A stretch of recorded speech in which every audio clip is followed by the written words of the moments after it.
in Kansas, there were several families who had homes on the West Coast, and very wealthy families. And so and they had drivers, and they had cooks, and they had caretakers for their children. And so they asked my father to be a driver. And so he agreed. And so he came out to California to work in Pebble Beach for a very wealthy family who needed a driver. And later my mother followed him because they also needed a cook. And so in 1938, they ended up in Pebble Beach with quite a few other African American couples. And at that time, there was no Seaside. It was just a beach, very wealthy community called Pebble Beach and Pacific Grove and Carmel and just some other artsy bohemian colonies of the peninsula. I'm glad I said, you've got to come. This is an opportunity for you all to get on your feet, and life is good here. There's a sense of real community. African Americans are really doing some great things here, and you want to be here. So our family traveled from Rhode Island to Austin, Texas, where my grandfather was still living. And Aunt Gladys and her husband, Uncle Les, and Uncle Richard and his large family, they all caravanned from Seaside to Austin. Yes, and picked us up. We spent some time with my grandfather. That was the first time for us, my side of the family, to meet our grandfather. And then we drove into Seaside. So that's how we got to Seaside. Being raised in the South was interesting as growing up as a young person. I didn't come to California until I was about 17 years old. I came to Seaside. My uncle was in the military, and Fort Ord was here then. So that's the way many people came to the peninsula, through Fort Ord. Well, I came to Seaside in the Army in 1990, April 1990, as a sergeant in the U.S. Army. I came here to the States from 1962 to 1988. That's when I first came here to the United States. And I've been here since. And you came directly here to Seaside? I came to Seaside. I got here in April 12 in Seaside. There was a friend of mine who used to live here. And then I spent about 5 or 6 months in Seaside, then I moved out to Monterey. And then later, I came back to Seaside. And I've been living here in Seaside for about 16 years now. But being when you asked about the landmark, the thing that steps out that I realized later in life was where I grew up was 4 blocks from the ocean. In a small house, 4 blocks from the ocean in Pacific Grove, climbing on the rocks and the railroad tracks and everything else, et cetera. Really kind of removed from a lot of the hatred and pain that was going on in the world that my mother and her family left. My mother now is 84 or 85 years old, and she has not once been back to Mississippi. You think a major part of the move was that she didn't want to see you go through all those things, or maybe? Well, yeah, and I think also my grandfather and my grandmother also were concerned about the threat on their children's lives.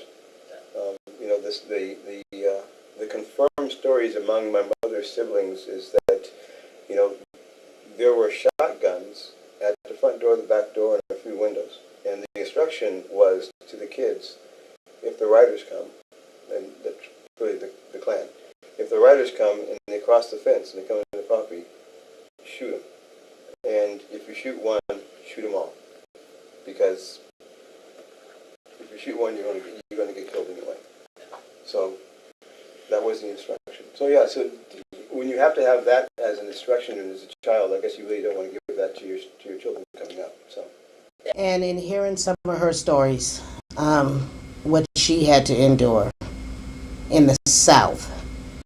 And her being able to hold her head high and being the Christian woman that she was, and always quoting scriptures out of the Bible and making us believe not only the Word of God, but our own self-worth, making us realize that we were somebody despite what our skin color was.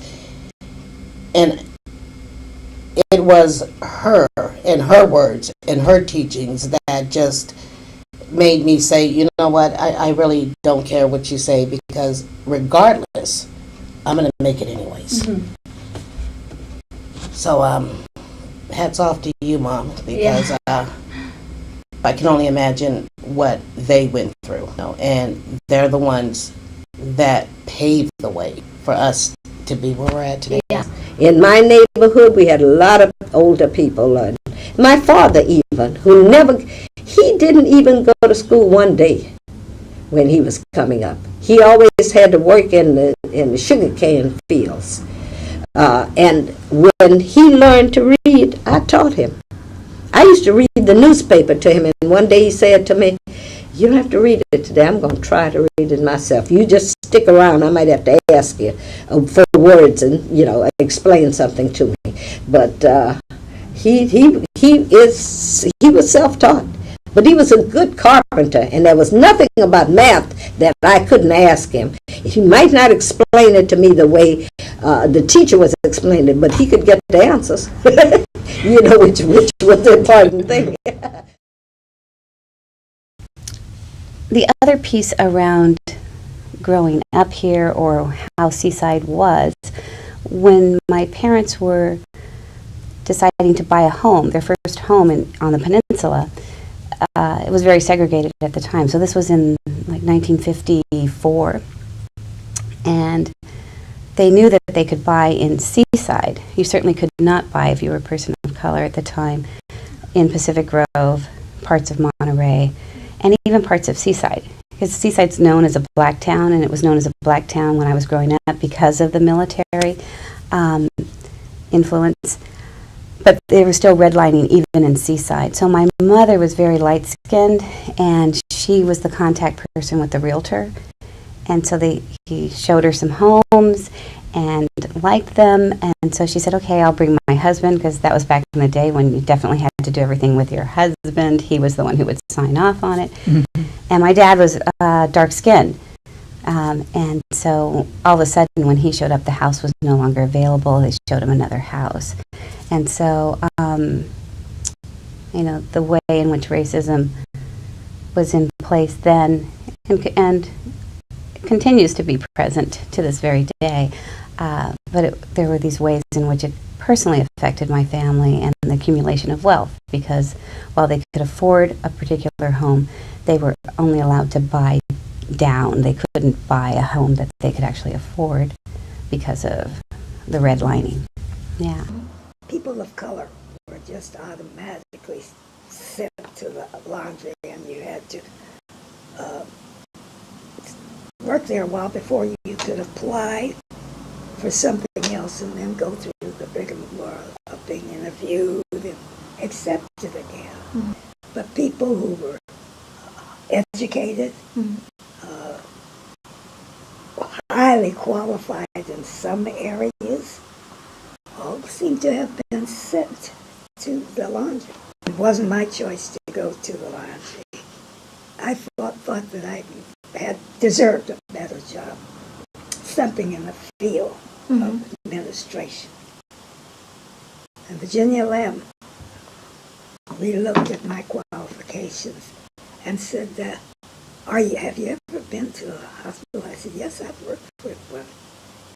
She said, I'm going to send you over for an interview. And I was accepted and stayed with the hospital system for 38 years. I went over as a very low in grade, and I'm smart enough to know you can't start always at the top. I have to prove my own self to everybody that I could handle these jobs, and did, and was it was difficult for anyone who was not white at the time to get a job. You just you just weren't hired. That's the way it was. But fortunately, there were people who wanted it to be what it should be, and that's integrated. So the NAACP was involved. Black teachers were brought into this area who were in other areas where there was not an issue on that in race. I think it was like it was perhaps all over the United States if you came here during the 60s, and that's when I came. And I did not get a job right away. It took me a long time to become a teacher on the Monterey Peninsula. Mr. Simon says, well, there's real estate auctions that take place here, and I personally have bought a lot of real estate at these real estate auctions. You can do it, I can do it, just come and participate. My uncle didn't want to have anything to do with it. He said, absolutely not, no way. And my aunt said, I'll go with you. So she went with Mr. Simon to this auction. I believe she tells me the story that the auction took place in Fort Ord. I'm quite certain that's what she told me. And because she was African American and female, she wasn't really allowed in the main section of the auction. So he had her sit, Mr. Simon had her sit in the back of the auction. He said, this is what I want you to do. I want you to hold this paddle, and every time I nod my head at you, I just want you to lift the paddle. That's all I want you to do. She said, I can do that.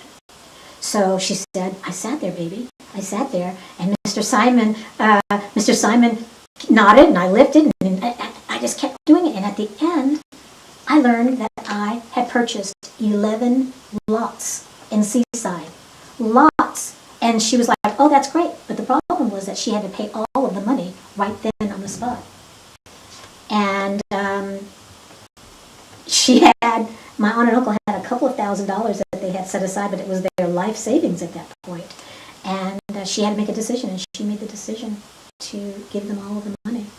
I think Mr. Simon also helped a little bit with some of the money.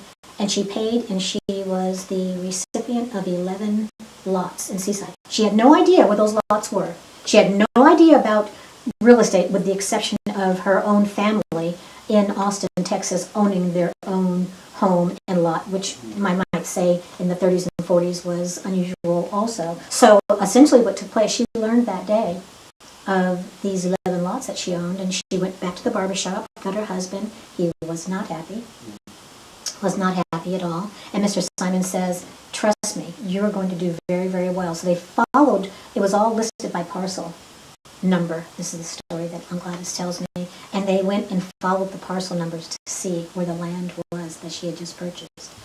And lucky her, one of the lots that she bought was on Broadway. And there was not much of anything in 1957 on Broadway, but they knew it was a main street, and my uncle accepted that because he knew they could use that for their business. That's the only way that she got out of that. He was not a happy camper. But so they, out of the 11 lots, they subdivided some of them over the years and sold them off. And as they sold those lots, that's what essentially allowed them to open their own business in about 1958, 59 on Broadway, which was then became known to the Seaside community as McKinney's Barbershop and Barbecue. Actually, it was a reverse. McKinney's Barbecue and Barbershop. Now, let me tell you the story about that name. They were both barbers, and my uncle built the shop. But it was he was from Texas, as was my aunt, and it was always his dream to have a barbecue. He loved to barbecue, much more than he loved cutting hair. So he says, I'll tell you what, sweetie, why don't you cut the hair? That'll keep the men coming, all the customers coming, and I'll have the barbecue. And the rest is history. It was a huge success in Seaside. Anybody that grew up during that time from the 50s, late 50s, through 85 when they retired in 85, knows about McKinney's Barbecue and Barbershop. Had the best barbecue in town, got the best haircuts, and the soldiers would line up and for their haircut. Then they would go over to the other side of the building to get their barbecue and ice cold beer while they waited for their turn to get their haircut. By a beautiful, beautiful woman, I might add. Here's a picture of opening day at McKinney's Barbecue and Barbershop. And so you can see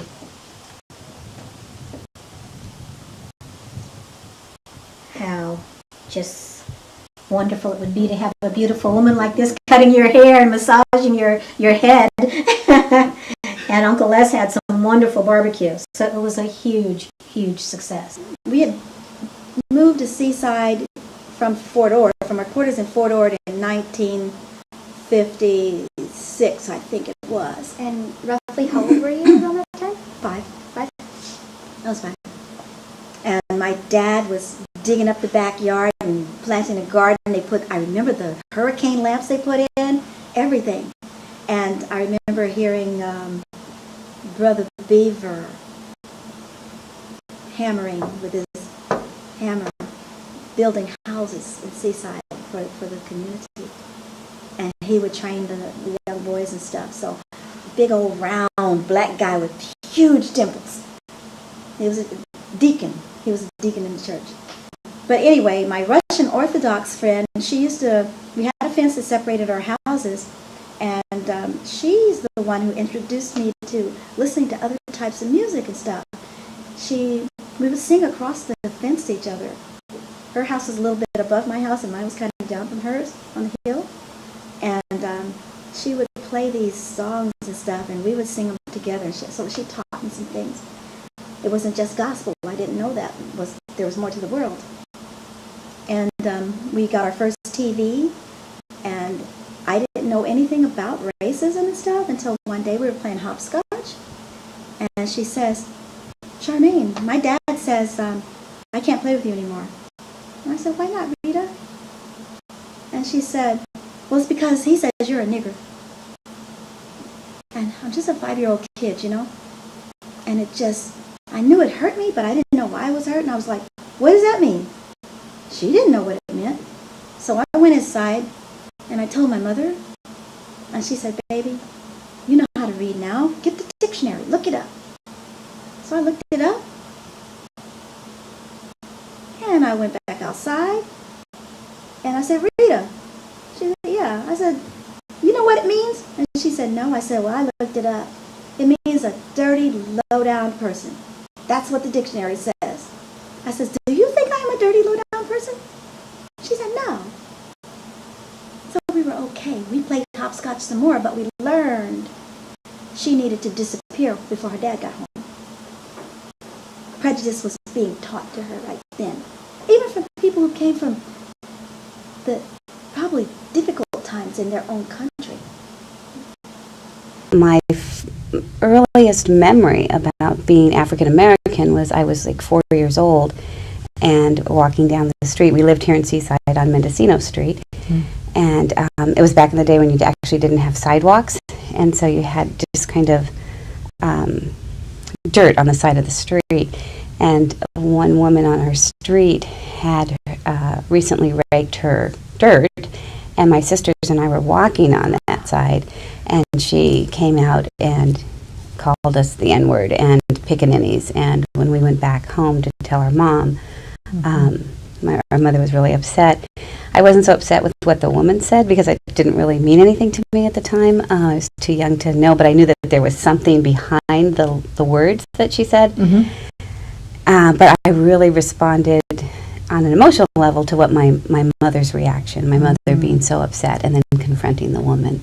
It was a white woman who said these words to us. So like that was my really earliest memory around what it means to be African American, living in America, being a black person, living in Seaside. Seaside was, back then, like this area back here was nothing but bushes. A lot, there were no houses up on this hill. There's nothing else out here. I remember one of the highlights we used to do as a kid, we could go to the gate, the Broadway gate there, and the soldiers used to have night fire. Okay, they do the training, they do their military training out there. So they had night fire, and so they would do a lot of shooting and every third round was a tracer bullet. So that was like fireworks for us. You know, you go out there and just watch all these, you know, you'd hear them, and then you see a red bullet going over, a red bullet going over, you know, it was like that was our fireworks, you know, and we had them constantly. When I first got here, it was the fall of 1968, and I immediately enrolled in MPC. And being new to the area, I found it a little disturbing because the African American students who lived here tended to stay together in like a clique, like in the student union. They would all gather in one section of the student union and were rather standoffish to other people from other areas. And so I found my place in the International Students Club. And that opened up a whole new realm for me. I wound up having, when I moved out of the house of my mom, I moved in with two students from Persia, which is now in Iran.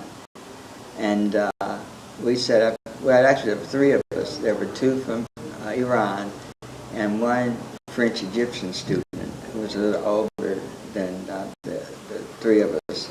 But we set up a nice house in Pacific Grove and had a very nice routine. We would have the quiet hour from 5 to 7 when we would play like classical music. And Nabil, the French Egyptian, was a superb cook, and he loved to cook. So we had gourmet meals all the time. It was amazing what he could do with a few cents. Use of my civil disobedience in Monterey County was when I first came here. There was a march from Custom House Plaza to City Hall in Monterey, and my husband was in the service, so I was told what he was told. I couldn't participate, and he said, "Oh no, my wife's not in the Army. She's going to participate if she wants to participate." So I did, but he drove down there and dropped me off at the starting point, and we walked in a silent protest all the way from Custom House Plaza to the City Hall, and there were people honking at us. At first I thought they were honking because they were in agreement with us, but they were not. The insults that came were pretty bad as anything that I had experienced in the South. And here I was thinking that I was coming to the land of honey and it wasn't. It was pretty bad. I had not experienced that kind of thing in Berkeley when I was there, even though we had a lot of civil rights marches and what have you. I did not experience that type of thing. But also when I came here to Seaside, I found out that there were certain areas of Seaside that black people could not live. Those areas were Arteris, which was to the north, and Kimball to the south. Those two areas of Seaside were under what was called restrictive covenants. People who bought those, white people who bought those houses, were forced to sign that they would not rent or sell to black people, and as long as they owned that house. But soon after I came here, the state passed a law saying that those restrictive covenants were illegal, and the Supreme Court also ruled on it. So it became illegal for them to do it. But it took many years. Well, 67 and 68 were kind of known as the riot classes, because we had a little racial unrest at the high school, and it was, you know, a black versus white, and it got out of hand so much so that Seaside High was policed by the military police, not by the regular police department, and so you know, it went like a week of fighting basically, during the breaks and things, and when after school, and they had to. I think the administrators were smart in calling the parents and getting them involved and having them come to the campus. And again, I told you our neighborhoods where we know each other. Well, that kind of shut everything down because Mrs. Johnson was on campus, but she's not my mom, but she knows my mom. But again, it was just really funny. It shows you how kids think and how kids think. The same guys that I was fighting with in the daytime during class, I was standing right next to playing football after class. And there wasn't any fights going on while you were playing football. You were a team. And so, that was probably part of our growing, I guess. And it was in the times. I mean, in the 60s, in 66 was the first time they allowed a black person to go to college. They had to actually call troops in Selma, Alabama to bring blacks into college. I attended Seaside High and finished that and went to MPC right after that. That was an interesting experience. That's when the Black Power movement was going on and everybody had the big old afros and stuff, and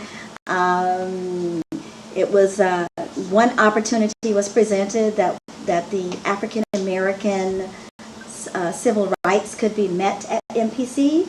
So we formed our Black Student Union, and we had a few meetings, and we decided we were going to go and see the dean or the president of the school. When we went in there, the boys went in there with spears and stuff and just pounding on stuff. We demand our civil rights and stuff. And they're like, oh, we've never experienced this before from our black community. So anyway, we did get a few concessions. They offered us a couple of African Americans, probably history classes or something. And also we were able to run MPC Parliament. It was all African American at one time in history. I don't know if MPC has put that in its history books, but it is something that actually occurred. And Mel Mason, he's our president of the NAACP, former president, and he was one of the architects of that, along with some other shakers and movers in the community. It was really quite the coup that we were able to activate ourselves and think about civics and being in politics and how do you actually run a government. We did it. I think it only lasted maybe a semester, maybe a year, because the other folks, they were going like, oh, that's never going to happen again. But we did do it. So that's part of a legacy that I think people from that era should be proud that they actually did something that was a positive change. I came out here and went to Monterey Bay College to establish my residence in the state. And I graduated with an AA degree. And I had a short visit to Cal Poly San Luis Obispo. That was through, I guess, some misguided advice by one of my MPC counselors to go there. I didn't find it to be very conducive to my interest in urban life, urban society, and multicultural life. Didn't exist down there. Fortunately, I was able to transfer to UC Berkeley, and that began a new life for me. I went there in the summer of, I guess, 1968,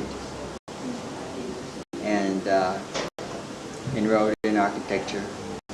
And I would say that was one of the best times of my life.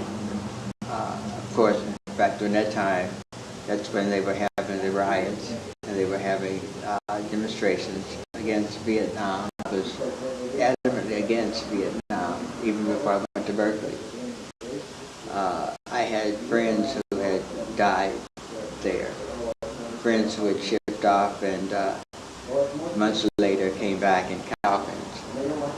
And so my time in Berkeley was divided. My major was architecture, and I had a strong interest in cultural anthropology as a minor, and so my time was spent taking courses that led me to that area of interest.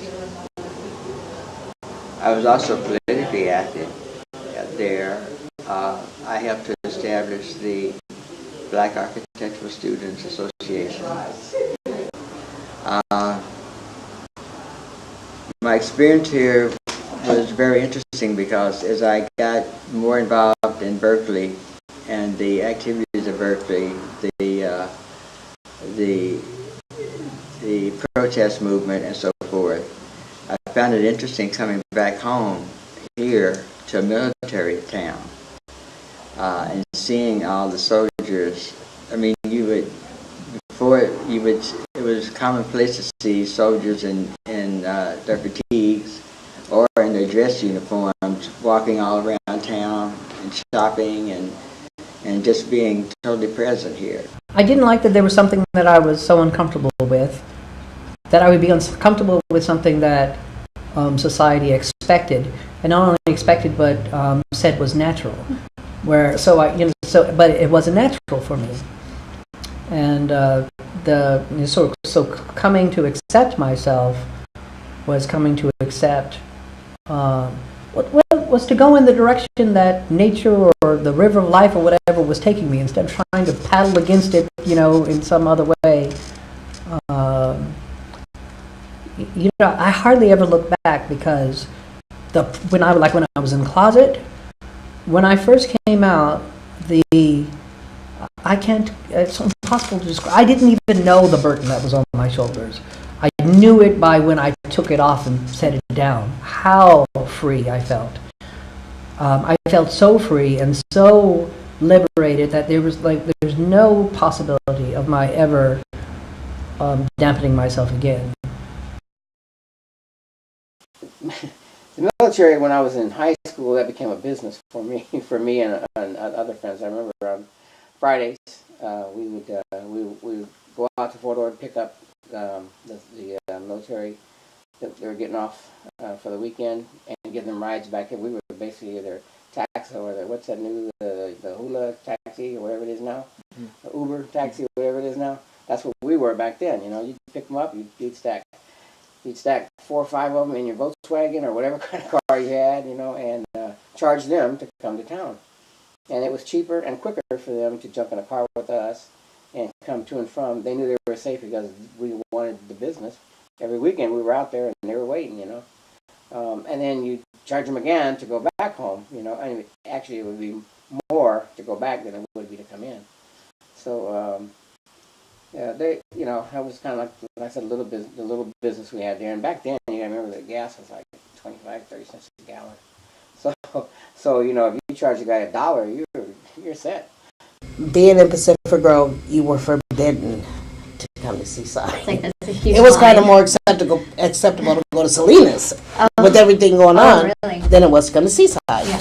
Because at that time there was a place called The Pit, and it's up where social services was. And in that little cul-de-sac, they had, I call them little hole-in-the-wall joints because they weren't no bigger than this room. And the same thing that happened in Chinatown, it happened, I'd say 10 times worse here, because a lot of the GIs that were coming off the post were coming here because of the clubs and other things that were going on. And so, a couple of the military guys, lost their lives up in the pit. It was something always going on there. One of those places were always open, and if the front part appeared closed, then you can always go to the back. To the back. And just a grungy little corner, a Seaside, but a happening spot. For my father personally, He, as I said, was a career soldier, and he was in World War II. And I always knew from my mother telling the history. The African American tradition is the oral tradition, kind of like what you're doing here. Mm-hmm. And my mother always said, your dad should receive the Medal of Honor. I was like, okay, Mom, But then as I was growing up, I would see my father's name listed in history books because of his action in World War II and in Italy. And sure enough, 50 years later, my mother was deceased by that time, but my father was recognized and did receive. He was the only living African-American soldier from World War II to receive the Medal of Honor from President Clinton. Fort Ord pulling out left a gaping hole in, I guess, the economy, and with that as well, the majority of African-Americans that lived in Seaside and lived in the area had to leave with it because there were the jobs, pretty much. So, we now have an influx of Hispanic, Spanish-speaking influence. And while I can say that I am proud about a community of people that could come in and take advantage of an opportunity and make things happen, it just simply pisses me off to see that that community is doing that when the community before them were denied the same opportunities. And the community was hit hard when it closed. It was devastating. They said that the military was bringing close to $500 million annually into the economy, local economy here. So they took a hit that way too. So it devastated the, I would say, peninsula. Central Did it have an impact after?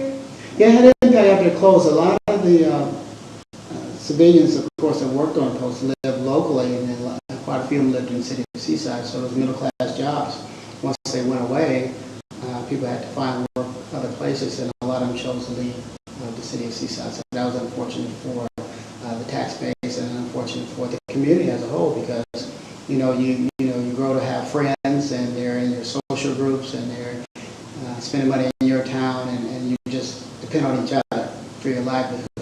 And so when that the base closed and those middle class families had to relocate, the city took a hit, and the community felt that. The people that stayed behind felt that. In 1988 here in Seaside, it was not many Hispanics, not many Mexicans at that time. So a lot of whites or blacks.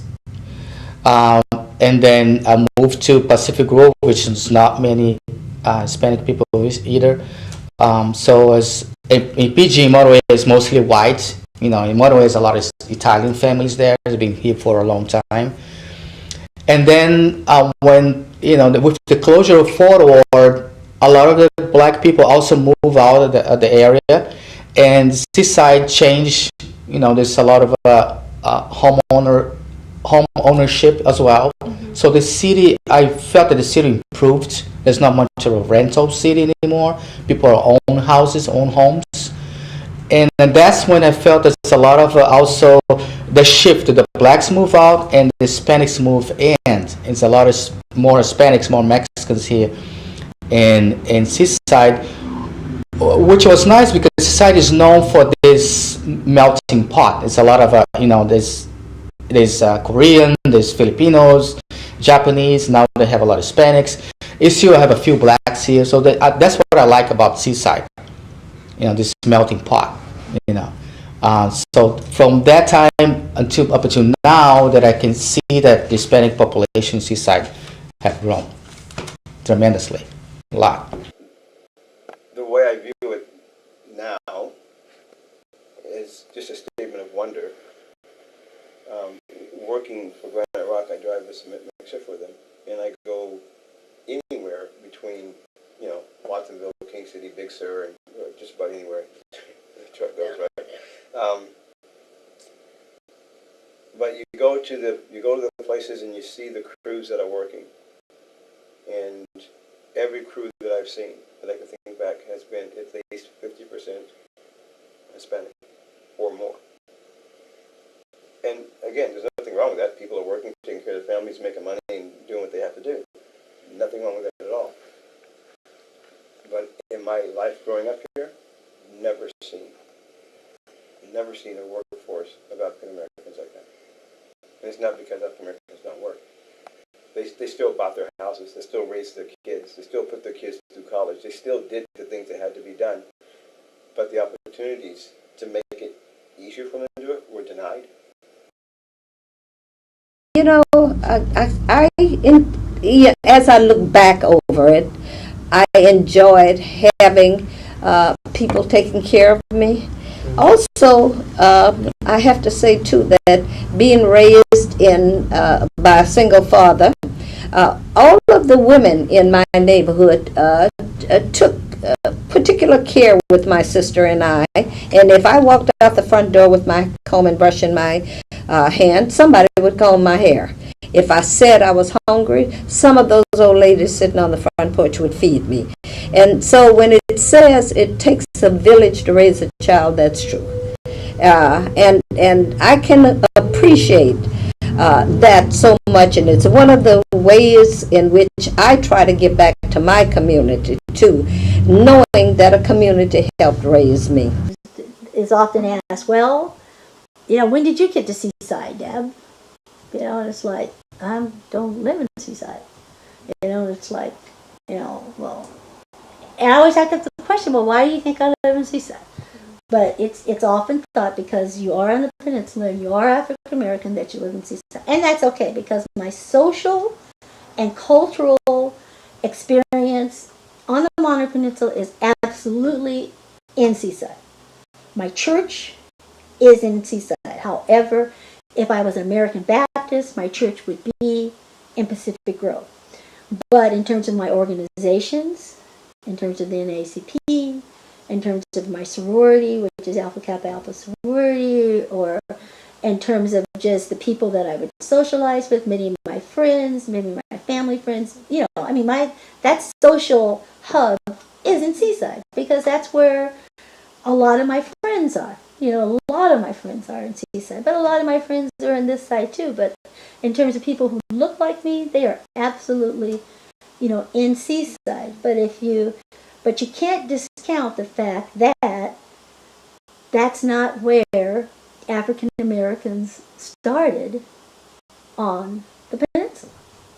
They just didn't, And I always feel there's always kind of a group, every time somebody says something about, African Americans started in Seaside, in 1962. It's just that there's this group of us over here, we're saying like, well, what about us? And Helen Rucker asked me to join the NAACP, and it was just at the time that I was recognizing that I had kept myself, because of my own internalized homophobia, I had kept myself out of the African American community. I found it easier, in my 20s and 30s to be African American in a mostly gay white community, and there's reasons why the gay community is mostly white. Maybe we'll go into another day. But I found it easier to do that than to be gay in a black community at that age. But you grow and you mature, and I began to realize, especially since I was doing so much diversity work, that it was my responsibility to bring my voice back into the African American community. This is fantastic that something that had not been a part of my life is so richly a part of my life now, and I'm really grateful for however that journey turned out. So if you have multiple oppressions like I do, African American, disabilities, and LGBT, what you find, or at least what I find, is you only have so much time. And so, when I'm focused on LGBT issues, then my relationship or my presence in the African American community suffers, and vice versa. So I find myself going through periods of 2 or 3 years where I'm focusing on one, focusing on the other. But I also do a lot of boundary work, so I'm always trying to figure out how I can be the voice of LGBT in the African American community, but just as important, how I can be the voice of the African American community and the LGBT community. How would you describe Seaside around that time? Pretty vibrant town. I guess some people say a military town because a lot of the military just came off post and went downtown to Seaside. So very vibrant, good middle class, working community. Another metaphor could be a bedroom community, so I would describe it as that at that time. I was very excited to be in the town, and particularly when you come into Seaside, it's a very diverse city, and it's a lot of African Americans, of course, at that time, and I was very happy to be in the military and associated with Seaside. So we had fun coming off post every once in a while and enjoying the community and the diversity of the community. It was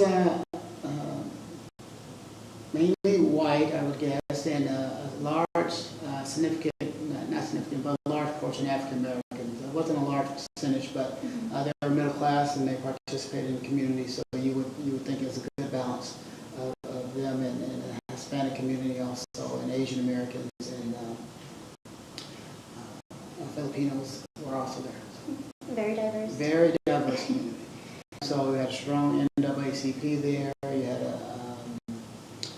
different organizations. You had quite a few fraternity, African American fraternities. So they would put on different programs, and the NAACP had a strong youth, as they do now, a strong youth committee that would put on an annual back to school teen youth summit. They would put on different cultural events for the community, particularly African American, and a strong every year do a Martin Luther King march, and just keeping the culture going. Oh, it's still going on Yes, today? every year we're still doing the Martin Luther King march. Oh, that's very nice. Then I decided that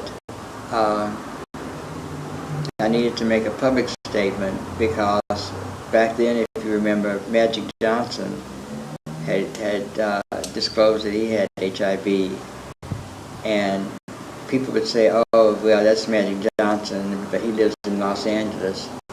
That means there's no AIDS in Seaside, because AIDS is in Los Angeles." And so I decided to become public, and I did it in an interesting way. I made a presentation before the Monterey Peninsula Chamber of Commerce. Breakfast, big deal for the United Way campaign. And that's when I came out as a African American gay man living with HIV. And I worked actively with the Monterey County AIDS Project and the John 23 AIDS Ministry.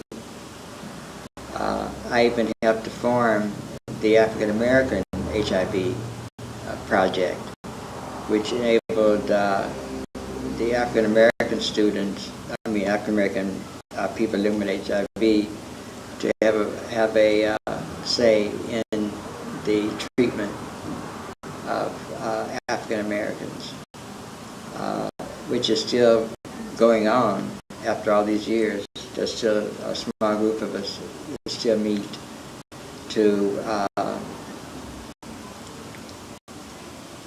do activities, and one major activity we do is we have a booth at the major music festivals here in Monterey. The Monterey Jazz Festival, we started about 16 years ago, having a booth where we offer literature and free condoms to people who are there at the festival. Can you tell me how did you end up having a shop like this? What is a botanica? Well, the Botanica, it's it's a place that they have herbs, they have books and candles. It's more a religious store. They have Bibles, they have saints. They can have Quran, they can have a Gita. All religious gifts, and symbols. The Botanicas in Salinas or San Jose, it's mainly a Hispanic or retail store. That's what they sell, religion, but they do not have all this. They're mostly Christian. I'm the one that blend everything in my store. No, I'm not only have a Christian items, but I try to put everything here, all the religions too. A Hindu religions, I have Buddhas, I have Santeria, I have this, so people can walk in here. I have, for everybody. Truly a village, and you were a part of that. Also, different from how it is now, growing up as an African American child, I never felt different. I never felt like, oh, she's black, she's white. I never felt that. I didn't feel that until I grew up and left this area. And you know why? Because this community was filled with all types of ethnicities. On this side over here was Betty and Mary, and they were Japanese and American. Across the street was Teresita, and she was African American and Filipino. Next door was Costco, and she was African American and Japanese. And by the way, every week, I was eating sushi before sushi was a fad, okay? And I ate lumpia before lumpia was ever spoken. Everybody, every family made their own dishes, and they circled it in the neighborhood. My mother, her traditional dish is called manchupa, and manchupa is a type of a soup, a very hearty soup, very tasty. And when my mom made manchupa, she had our pot for our family, but then there was the pot that went across the street and next to her, and then the German lady would make some potato pancakes and she would send it over. Everybody made their own dishes, and that's how we as children experienced all type of foods from all different countries. We learned a lot about their culture. It was just incredible. I don't know how else to explain it. It's just such a disadvantage when you have cultures that are growing up all black, all Mexican, all white. Can you tell me some of the organizations that you're involved in today? Yes, I can, and I'm trying to get rid of as many of them as I possibly can. But right now I'm on the advisory board of the Salvation Army. And I'd like to stay there for a little longer, and I'll tell you why. Above anything else, they're doing a heck of a good job. I'm still a member of the Seaside Business and Professional Women. I'm active with COSO. It's more of a thing of education and scholarships for the youth, high school graduates. Other than that, I'm down to a couple of social activities with the Carmel Women's Club. They have a history thing that we wanted to get started in Seaside, and I'm trying to just talk about it and not get on the committee, but it looks like I might have to roll up my sleeve and just temporarily help them to come up with a plan. That's all. They can take the plan and run with it. But to come up with a plan so that you and other students can go to a specific place and find information about what happened in day one to the present. What organizations were here years ago who helped people at that time? What are they doing today? Some of that information should be stored somewhere here. I belong to the NACP. I'm still working with the NACP. I will always do civil rights activities because that's kind of in my blood. I'm looking, I called my supervisor and I said, where do you think I could do the most good in these commissions and committees that the county has some openings, and tell me what you think. And I have some meetings. I have meetings set up with a man in a couple of days. He wants me on the housing because we do have this problem with Delmont. Maybe you've heard about our problem that we have had. And even though I haven't been a direct participant, I've been a behind-the-scenes participant in that struggle to try to make sure that we don't lose 98 low-income housing apartments for our low-income people who need that kind of housing. Can you talk about the contributions of the African American community to Seaside?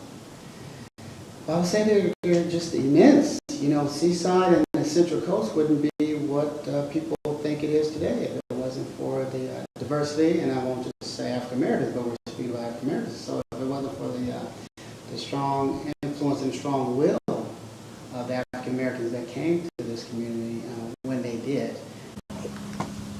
If you see something is wrong, make every effort to change it. It is only right and just that every human being, no matter what color, race, or whatever, has rights. I'm not saying that you have to not be prejudiced, because we all may be, but I'm totally against discrimination based on race. Totally. It's a hurtful thing. It's a stigma, and people will hate as a result of how they have been treated. Some people will never grow as a result of how they have been treated. Some will look into their past and do something about it. Maybe later in their life, but they have not forgotten themselves. Love yourself, and eventually it'll come out. And you will start saying, you know what? I want to be something better than what I am now. If I need this, I need to make the effort. Legally, heart, giving, it will come back. One of the many places to start with that is giving back to your community. Exactly.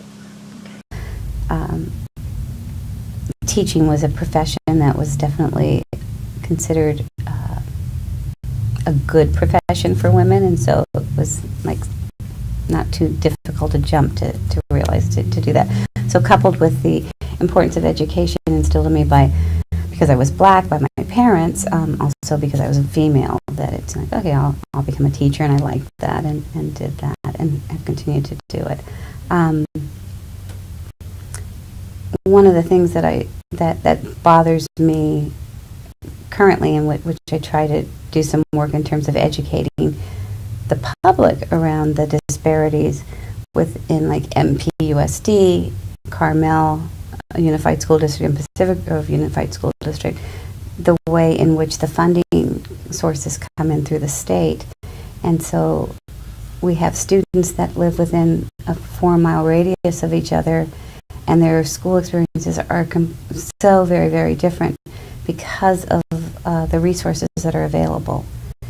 And that's heartbreaking to me, and wanting people to understand that and do some work around that. I do diversity trainings now. I work with different organizations. I've been involved with the National Coalition Building Institute, and also do as a private consultant.